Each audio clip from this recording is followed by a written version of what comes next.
Y nuestro tema es Pablo, nuestro modelo a seguir. Hay que ser imitadores de él, dice el griego originalmente. Hay que ser imitadores juntos de él. Literalmente podríamos decir que el griego dice que hagamos mímica. La palabra mímica viene justo del griego que se utiliza aquí en el Nuevo Testamento. Sed imitadores. Hay que ser seguidores muy cercanos de él. Y hay otros versículos muy similares del apóstol Pablo. Hay 4 versículos paralelos y frecuentemente los tomamos para demostrar y enseñar que hay una iglesia como patrón en el Nuevo Testamento. Todas las acciones del apóstol Pablo, a medida que ordenaba la iglesia, a medida que organizaba la estructura y métodos de la iglesia del Nuevo Testamento, todas estas cosas están puestas ahí como un patrón para todos los tiempos y frecuentemente enfatizamos esto. Hay un artículo reciente, en este tema en la iglesia, en la página de internet de la iglesia, y se los recomiendo, está en inglés, pero si nunca han pensado en estas cosas, no sabían que hay un patrón en la iglesia, se los recomiendo. Hay una gran familia de textos que lo prueban, pero bueno, no estamos viendo los textos desde ese punto de vista en este momento, lo estamos mirando desde el punto de vista de estudiar el estilo de vida del apóstol, su conducta, su comportamiento. Como ya les dije, se podría estudiar con respecto a la organización de la iglesia, el patrón que Dios ha establecido para todas las épocas. La iglesia de Cristo jamás debe cambiar en su estructura, en su gobierno, en sus métodos, en su enfoque a las cosas. Y las personas en todas partes estos días dicen, tenemos que avanzar. Creyentes, iglesias, tenemos que adaptarnos a los tiempos, tenemos que adoptar todos los trucos que hayan por ahí, todos los métodos por ahí. Y dice, no, el Nuevo Testamento, todo está ya establecido, los principios de conducta están establecidos, pero ese no es nuestro tema hoy en día, el día de hoy más bien.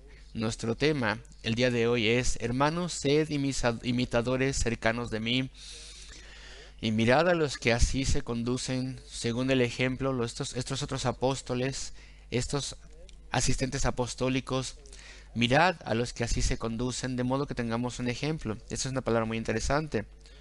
En inglés es una palabra antigua y hoy en día significa muy parecido a la palabra ejemplo, pero la palabra original no es esta.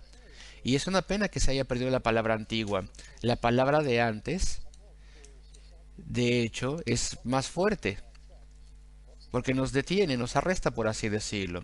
Y el original significa lo siguiente. La palabra griega original es la palabra tupos, de donde se obtiene la palabra tipo. No significa especie de cosa, sino tipo. Y en esos antiguos días de imprenta había una cosa que se estampaba en el papel. Y ese es el significado de la palabra griega. La palabra griega es un sustantivo que viene del verbo estampar. Así que está hablando al respecto de un patrón, un modelo, algo que se estampa y deja una impresión ahí, así como se hace cuando se quiere hacer una copia perfecta. Y esa es la palabra que utiliza el apóstol. Tenemos que tener patrones, ejemplos, modelos precisos de cómo debemos vivir. Así que no es tan solo un ejemplo. La palabra hoy en día significa algo más vago, alguna aproximación que tiene que ser nuestro objetivo. Y ejemplo pierde fuerza. Pero este modelo, esta muestra que nos dice que estudiemos al apóstol Pablo y que sea nuestro ejemplo. ¿Y acaso no era pecaminoso? Sí, pero sus pecados no los tenemos en las escrituras. Y cualquier pecado que él tuviera, y él nos dice que tenía muchos, aquí en las escrituras tenemos su piedad, su conducta piadosa, su amabilidad y su fidelidad y su denuedo y su valor y todas estas cosas. Y en todos los puntos buenos del apóstol que vemos en el apóstol, en el libro de los Hechos, escrito por Lucas y en otras partes, en todo esto lo seguimos y lo imitamos. ¿Pero acaso no somos seguidores de Cristo? ¿De Cristo? Claro. Somos imitadores de Cristo, seguidores de Cristo. Pero qué amable es el Señor y cuán grande compasión. Nosotros a medida que decimos, pero Cristo es Dios, Él es aquel que es sin pecado, el perfecto Hijo de Dios, tengo que seguirle y copiarle. Pero el ejemplo es imposible que lo copie. Así que Dios también nos da en las Escrituras un hombre como ejemplo. Un hombre frágil y falible. Un hombre que sufrió terriblemente en su salud. Un hombre que no tenía el confort de tener una esposa. El esposo conforta a su esposa, la esposa conforta al esposo. Ellos llevan las cargas juntos y Pablo, a pesar de todos sus rigores, estaba solo y dependía del Señor. El apóstol Pablo frecuentemente vivía con gran pobreza por amor a Cristo. Muchos años estuvo en la cárcel, siempre fue perseguido, fue apedreado muchas veces, parece ser. Soportó sufrimiento sorprendente por amor a Cristo. Hay que seguirle a Él, dice el Señor. Cristo, el perfecto Salvador, es un ejemplo, pero el apóstol Pablo, un hombre, un buen hombre, sí, un hombre ejemplar, un hombre notable y maravilloso, sí, pero solo un hombre, es solo un hombre, hay que seguirle a Él. Si Él lo pudo hacer con todas sus dificultades, nosotros también. Así que esa es la compasión y la amabilidad del Señor. Así que no reaccionen de mala forma si decimos ser imitadores de Pablo. Y decimos, soy imitador de Cristo. Sí, es por la compasión de Dios que imitamos a Pablo también. Hermanos, sed imitadores cercanos de mí y mirad a los que así se conducen, de modo que nos tienen todos ustedes por un modelo. Y antes de que estudiemos bien el versículo 17, veamos el 18. Porque por ahí andan muchos, de los cuales os dije muchas veces y ahora lo digo llorando, que son enemigos de la cruz de Cristo. Tal vez está hablando aquí de los judaizantes, eran herejes y trataban de apartar a las personas. Pero vean la descripción de ellos en el versículo 19. El fin de los cuales será perdición, cuyo Dios es el vientre y cuya gloria es su vergüenza, que solo piensan en lo terrenal. Tal vez se pueda obtener una traducción un poco más refinada para hacer justicia a esto, cuyo Dios es su apetito. No solamente por comida, aunque es sorprendente cómo algunas personas que son falsos, incluso en supuestos círculos cristianos, y son hombres enormes, muy llenitos, muchos de estos predicadores de prosperidad, que no tienen absolutamente el Espíritu de Cristo en ellos para nada, a pesar de lo que ellos digan, los ven y son glotones. Y yo no quiero ofender a nadie, por cierto, que su constitución es así mayor. Yo no quiero ofender a nadie. Estoy hablando tan solo de aquellas personas que se hacen así porque son glotones, porque su Dios es su apetito de una u otra forma, y cuya gloria está en su vergüenza. Y solo piensan en lo terrenal. Los tenemos hoy en día en abundancia, corrompiendo las iglesias y contaminando el mensaje de Cristo. Estos predicadores de la prosperidad que ya mencioné y muchos otros. ¿O no? El ejemplo, el modelo del apóstol Pablo es exactamente lo opuesto. Versículo 20. Mas nuestra ciudadanía está en los cielos. Ahí ese es nuestro destino, de donde también esperamos al Salvador, al Señor Jesucristo. Bueno, los escribas y los fariseos, en los tiempos del Nuevo Testamento, ellos también eran herejes. No esperaban a Cristo, tan solo se enriquecían ellos mismos, presumían ante las personas. Acuérdense de lo que dijo Cristo de ellos. Traen a las personas que aman los saludos, la atención, que dicen las oraciones ante las multitudes, que tienen sus vestidos religiosos y están por ahí en las calles de Jerusalén para ganar la admiración de las personas. Y el Señor Jesucristo dijo esas palabras: de cierto os digo, que ellos ya tienen su recompensa. Y eso es verdad con todos aquellos maestros falsos. ¿Qué es lo que buscan? Dinero, fama, ser notados, buscan influencia. Bueno, ya tienen su recompensa aquí en la tierra. Ellos no van a ir al cielo, no. Ellos no están viviendo como aquellos que buscan su cumplimiento supremo y satisfacción en la gloria eterna. Y ellos sufrirán privaciones y limitaciones. Estos verdaderos creyentes por amor al Salvador, a quienes ellos sirven.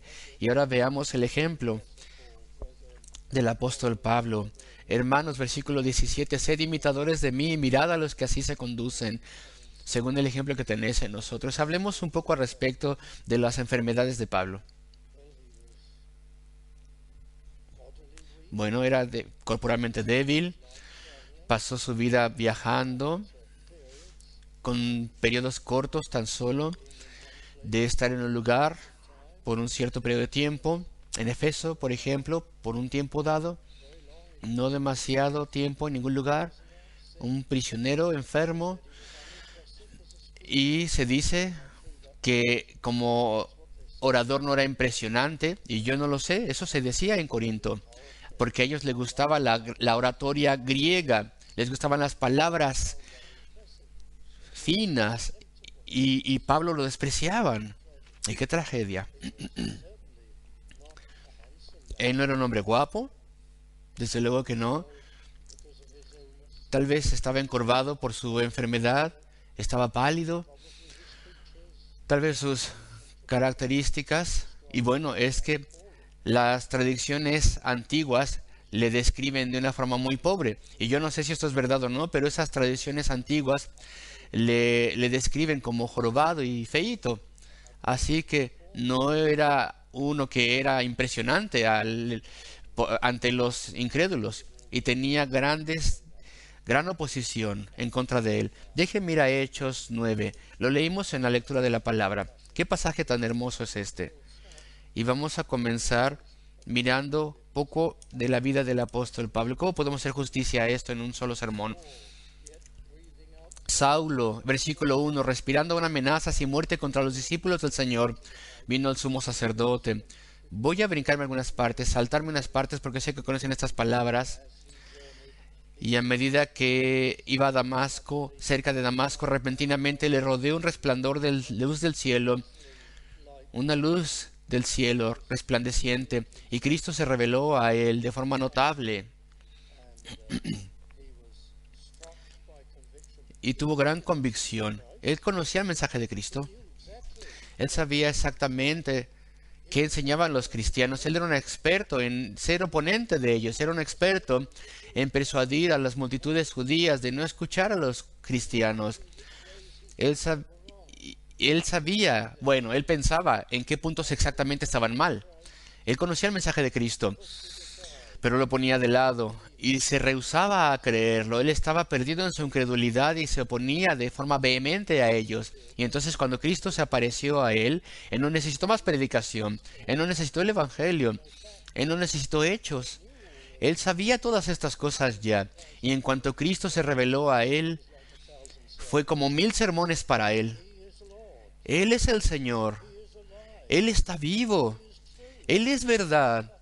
Y yo estoy completamente mal. Y todo lo que sabía respecto del camino a la salvación y la sangre derramada de Cristo en la cruz del Calvario, que esta era la única esperanza para redención, y todas estas cosas le dieron gran convicción inmediatamente. Y pasó 3 días ciego, ni comía ni bebía, bajo el poder de esa convicción. Y clamó en oración a Dios en arrepentimiento. Así que Dios pudo decirle a Ananías, y lo leemos en las Escrituras, que él oraba. El apóstol está orando a Cristo. Y tembló y estaba sorprendido y dijo, Señor, ¿qué quieres que yo haga? Esta es la conversión del apóstol en Hechos 9. Pero voy a leer el versículo 18 brevemente. Se ha restaurado ya la visión de Pablo y vemos aquí en el versículo 18, y al momento le cayeron de los ojos como escamas y recibió al instante la vista y levantándose fue bautizado. Recibió al instante la vista por completo. y se levantó al instante y fue bautizado. Sed imitadores de mí, dice el apóstol. ¿Cuánto hace que eres salvo o salva? Algunos han sido salvos o salvas 6 meses o un año o 10 años y no has sido bautizado o bautizada. ¿Dónde está tu? Al instante se levantó. Al instante. No bautizamos a las personas tan inmediatamente como eso, ¿no? Necesitamos asegurarnos de que son salvos, claro. Pero no un año, ni 2 años, 10 años. Sed imitadores cercanos de Pablo. Si encontraste al Señor, si tienes redención eterna, si tienes el cielo y la gloria y una nueva naturaleza y una nueva vida y le debes todo a Él, entonces inmediatamente es la palabra. Hay que obedecer al Señor. Hay que ser bautizado. Así que empezamos justo allí, y al instante, y avanza, y continúa con esto. No fue solo aquí que vemos esto, pero un poquito más adelante, versículo 20, enseguida predicaba a Cristo en las sinagogas. Tal vez dices, pero él tan solo se convirtió, y ya es un predicador. Sí, pero él sabía todo al respecto de Cristo. Él hizo su asunto cuando perseguía a la iglesia. Él se encargó de saber exactamente lo que enseñaban los cristianos, así que él sabía todo lo que una persona que hubiera sido convertida durante un buen tiempo, él lo sabía. Él sabía que Cristo era verdad, y una vez que fue convertido, pudo predicar exactamente lo opuesto a lo que decía antes, y mostrar que Cristo es el Hijo de Dios. Pero lo hace inmediatamente. ¿Hace cuánto que has sido convertido tú o convertida? ¿6 meses? ¿Un año? Tal vez no 10 años. ¿Y nunca has testificado por Cristo? ¿Nunca has buscado alcanzar un alma? ¿Nunca has hablado por Él? Bueno, aquí tenemos aquí inmediatamente después enseguida. Sed imitadores cercanos de Cristo. Y todos los que le escuchaban estaban sorprendidos. Y Pablo se fortalecía más, probando que este era el mismísimo Cristo. Y después fue a Jerusalén. Tenía que ir ahí, porque tenía que dejar Damasco debido a las amenazas de muerte. Y fue a Jerusalén. Y entonces se nos dice que él intentó unirse a los discípulos. En cuanto llegó ahí, él quería ser miembro de la iglesia y quería estar bajo la autoridad de la iglesia en Jerusalén y quería servir al Señor. Inmediatamente, enseguida, en cuanto llegó. ¿Hace cuánto que has sido salvo o salva? ¿Y no eres miembro o miembro? ¿No eres miembro de la iglesia? ¿Todavía no eres miembro de la familia de Dios? Queridos amigos, Hechos 9, la conversión de Saulo, que llegó a ser Pablo, el apóstol, queridos amigos, inmediatamente enseguida. Hay tal gratitud y tal amor y tal prontitud de obedecer al Señor, tal deseo de hacer la voluntad de Dios, y eso tiene que ser así con nosotros. Sed imitadores cercanos de mí. No estemos por ahí perdiendo el tiempo, no seamos complacentes, no seamos indiferentes, no seamos casuales, no seamos lentos, no seamos un creyente que toma meses y años para obedecer y responder. Pienso que conocen la historia que ya he mencionado antes de una joven que casi avergonzó a Spurgeon.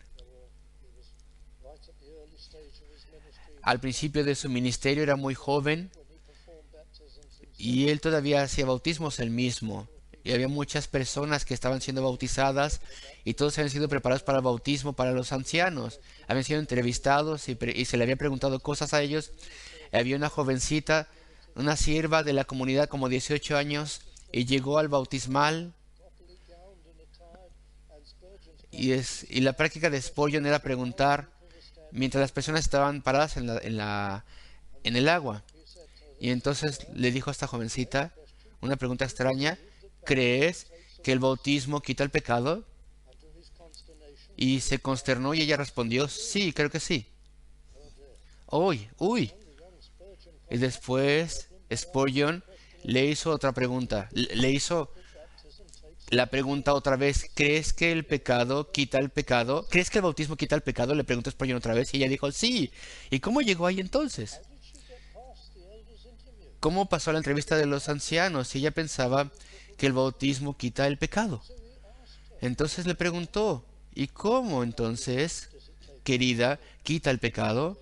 Querida jovencita, y ella respondió hermosamente, quita el pecado de la desobediencia. Había sido creyente, ella creía en Cristo, durante 2 años había creído en Cristo y se había retrasado, y había retrasado el bautismo, así que para ella quitó su pecado de su desobediencia. Eso fue muy hermoso. ¿Qué respecto de ti, amigo o amiga? No me tengo que quedar en este tema, tenemos mucho de qué hablar, así que de vuelta ahora vamos a Hechos 13. Y podríamos decir, entre tanto, como Bernabé fue enviado por los apóstoles a Antioquía porque se había formado ahí una iglesia y Bernabé sabía todo al respecto de Saulo. Él no se llamaba Pablo todavía en la narración de Lucas, en Hechos, pero Bernabé va y llama a Pablo a ayudarle a Antioquía. Y entonces Pablo vuelve a Antioquía y ministraban ahí juntos. Así que Pablo, o Saulo, como se llamaba ahí todavía, volvió a su pueblo. Y él predicó ahí, podemos imaginarlo. Y ahora ya está con Bernabé en Antioquía. Y en el capítulo 13 vemos la narrativa. Versículo 1. Había entonces en la iglesia que estaba en Antioquía profetas y maestros como Bernabé y Simón, llamado Níger. Y muchas personas piensan que era negro, porque ese es el significado de su nombre, a pesar que tiene un nombre judío. Y es por eso que también se dice aquí Níger, y Lucio de Cirene, y Manaén, que había sido criado junto con Herodes el tetrarca. Ministrando estos al Señor, dijo el Espíritu Santo, apartadme a Bernabé y a Saulo para la obra a la que los he llamado. Y cuando habían ayunado y le habían puesto las manos, les enviaron. Y entonces tenemos esta primera misión, este primer caminar misionero, la primera misión al mundo gentil. Y entonces salieron Bernabé y Saulo, que de ahí en adelante se llama Pablo, debido a su nombre en latín. Y podemos ver diferentes versículos aquí. El primer sermón de Pablo está narrado aquí. No es su primer sermón, pero es el primero que se narra. Versículo 16.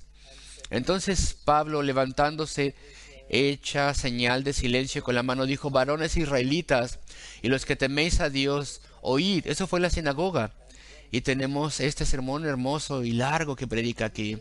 Y los gentiles tenían conciencia de esto y dijeron, queremos escuchar estas cosas también, que se nos predique esto también. Y Pablo les predica. Y predica una vez más. Y esta vez toda la ciudad a la cual él había ido vino y le escuchó. Y los judíos estaban celosos, de modo que la persecución comienza con venganza. Versículo 45. Pero viendo los judíos la muchedumbre, se llenaron de celos y rebatieron lo que Pablo decía, contradiciendo y blasfemando. Y después en el versículo 50, donde vemos la persecución y la expulsión de la ciudad, y aún así él vuelve a hacer lo mismo, capítulo 14. Y aconteció en Iconio que entraron juntos en la sinagoga de los judíos, y a su debido tiempo lo mismo sucedió. Iba de un lugar a otro. Y este es el patrón de su vida, problemas y dificultades. Capítulo 14, versículo 19, donde dice, entonces vinieron los judíos de Antioquía y de Iconio, que persuadieron a la multitud, y habiendo apedreado a Pablo, le arrastraron fuera de la ciudad, pensando que estaba muerto. Y en ese estado, los nuevos discípulos, los nuevos convertidos le encontraron.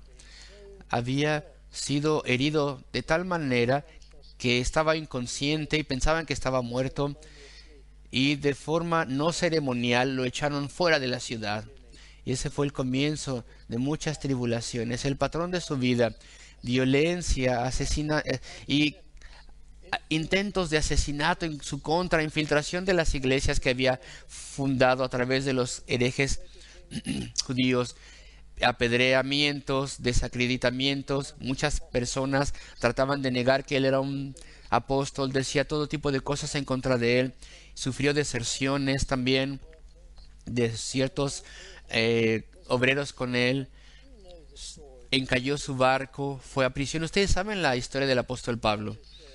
Y entonces, ¿qué podemos imitar aquí en el apóstol Pablo? Bueno, voy ahora a 1 de Corintios 13. Aquí tenemos algunos de sus atributos. El amor. 1 de Corintios 13, el gran capítulo del amor. Acuérdense, cuando lo lean, sed seguidores de mí. Si yo hablase lenguas humanas y angélicas y no tengo amor, amor por Cristo, amor por el Evangelio, amor por las almas, amor por tu esposo y tu esposa, tu familia, amor por otros creyentes. Si yo hablase lenguas humanas y angélicas y no tengo amor, vengo a ser como metal que resuena o címbalo que retiñe. ¿Somos nosotros así, metal que resuena o címbalo que retiñe? Debido a que no amamos como deberíamos al esposo o a la esposa, a otros creyentes, debido a que hay una pelea. No importa cuán grande sea el don espiritual, aunque tuviese profecía y entendiese todos los misterios, y nadie tiene esto, y entendiese todos los misterios y toda ciencia, y escuchen estas exageraciones para poder enfatizar el punto, y si tuviese toda la fe de tal forma que trasladase los montes, y no tengo amor, nada soy, nada soy. ¿Estás cultivando amor? ¿Anhelas tener amor? ¿Anhelas ser una persona más amorosa? Y si repartiese todos mis bienes para dar de comer a los pobres, y si entregase todo pero no tengo nada, no tengo amor, no me aprovecha nada. Versículo 4. Esos son los estándares. Hay que imitar al apóstol. El amor es sufrido. Es sorprendentemente paciente. Es tan paciente. La impaciencia es maldad. El amor debe ser cultivado. Es benigno. No tan solo benigno en pensamiento, sino en hechos también. No vamos a tener tiempo de cubrir todo lo que yo quería cubrir. Benigno en acción. ¿Hiciste algo amable ayer? ¿Algo benigno o el día de antes? ¿Tenías ese objetivo de hacerlo? ¿Fuiste amable a alguien? No es tan solo benignidad en intenciones. El griego significa benignidad en acción. El amor es benigno. El amor no tiene envidia. Nunca tiene celos. El amor no es jactancioso. ¿Tú has sido jactancioso o jactanciosa? Tal vez dices, este pastor está hablando de forma desagradable. Y podría decir, hemos sido jactanciosos, porque también me aplica a mí. Yo no quiero ser ofensivo. Si lo explico tú, no. Pero esto tal vez te ayude. ¿Lo has hecho tú? ¿Has sido jactancioso o jactanciosa de algo? El amor no hace eso. Es más interesado en la otra persona y en sus necesidades, de él o de ella, que en presionarle a él o a ella. No se envanece, no es jactancioso, no hace nada indebido. El griego significa de una forma inapropiada, indebidamente. ¿Nos comportamos de una forma inapropiada, indebida? ¿Avergonzamos a otras personas? ¿Somos groseros con alguien? ¿Nos falta la cortesía? ¿No podemos controlarnos a nosotros mismos? El amor no hace nada indebido. Nunca nada inapropiado.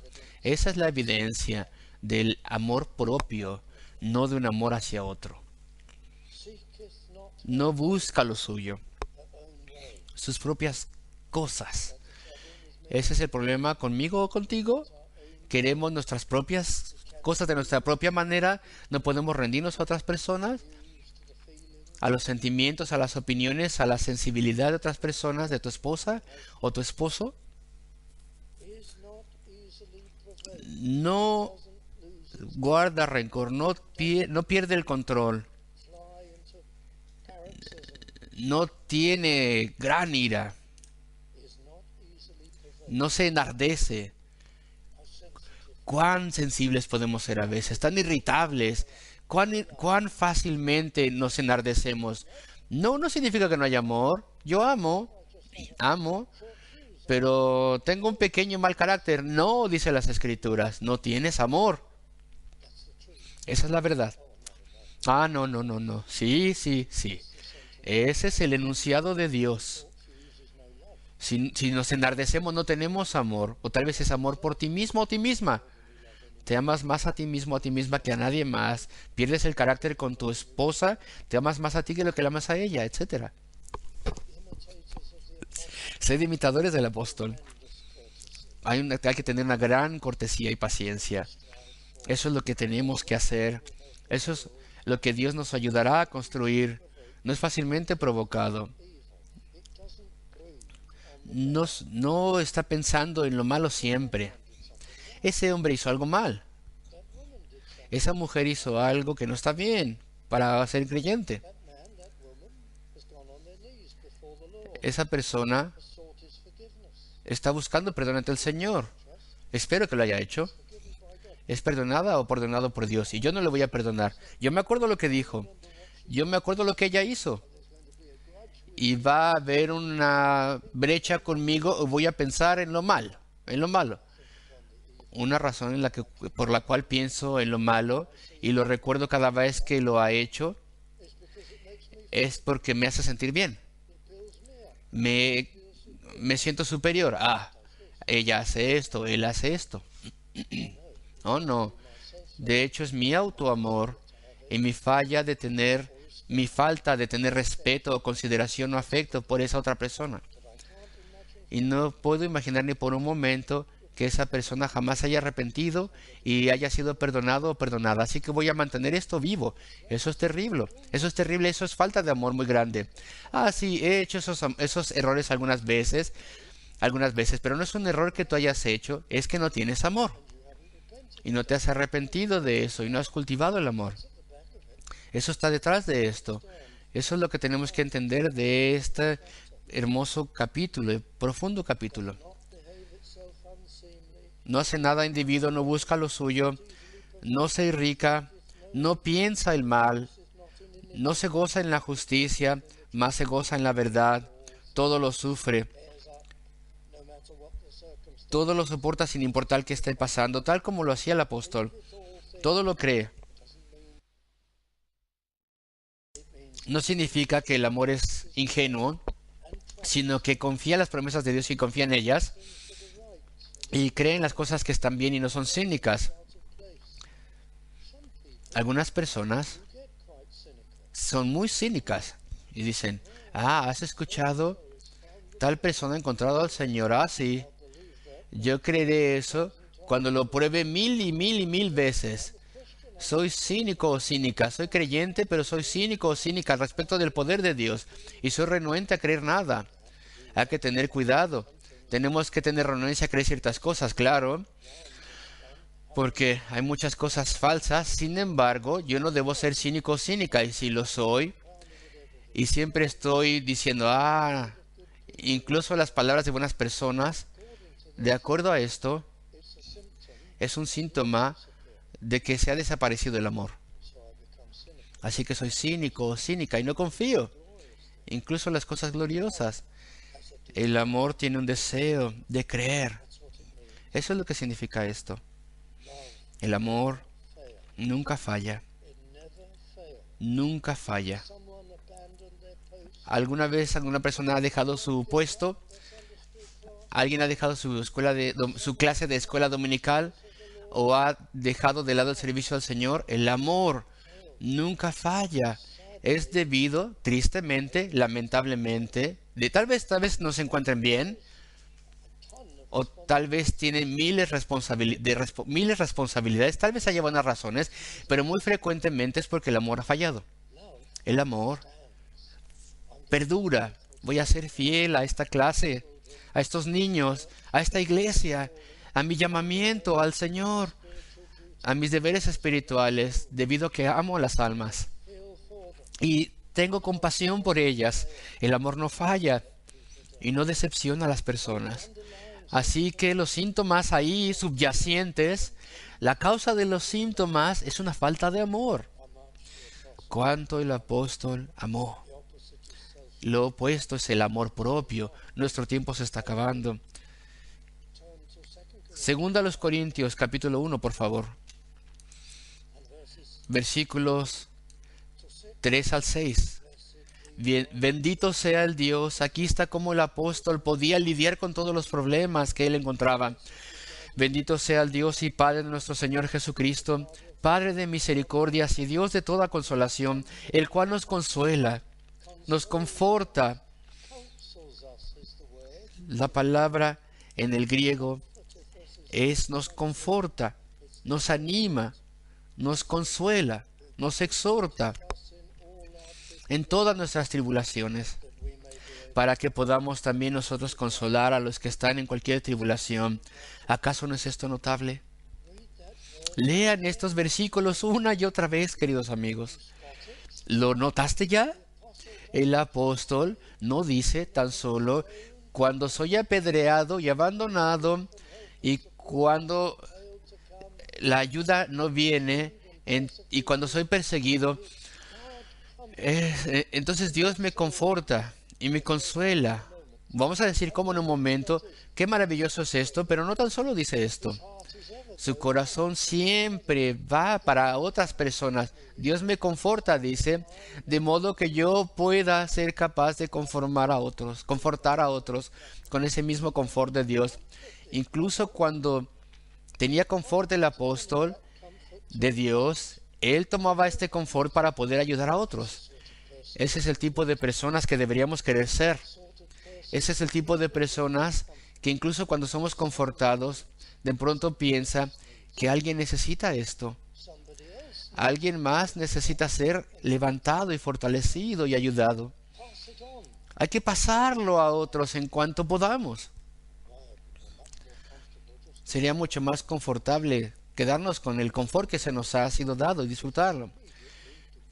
Pero Él inmediatamente lo está desplegando a otras personas que nos confortan en todas nuestras tribulaciones, para que podamos confortarles a ellos que están en tribulación por medio de la consolación con que nosotros somos consolados por Dios. Porque de la manera que abundan en nosotros las aflicciones de Cristo, así abunda también por el mismo Cristo nuestra consolación. Pero si somos atribulados, es para vuestra consolación y salvación. Y procede así. E incluso lo aplica a ellos en los versículos 7 y 8. Pero queridos amigos, ¿qué persona para imitar tenemos aquí? ¿Qué persona para imitar el apóstol Pablo? ¿Cómo era confortado él? Bueno, él nos dice en otras partes de la palabra, se acuerda de las doctrinas.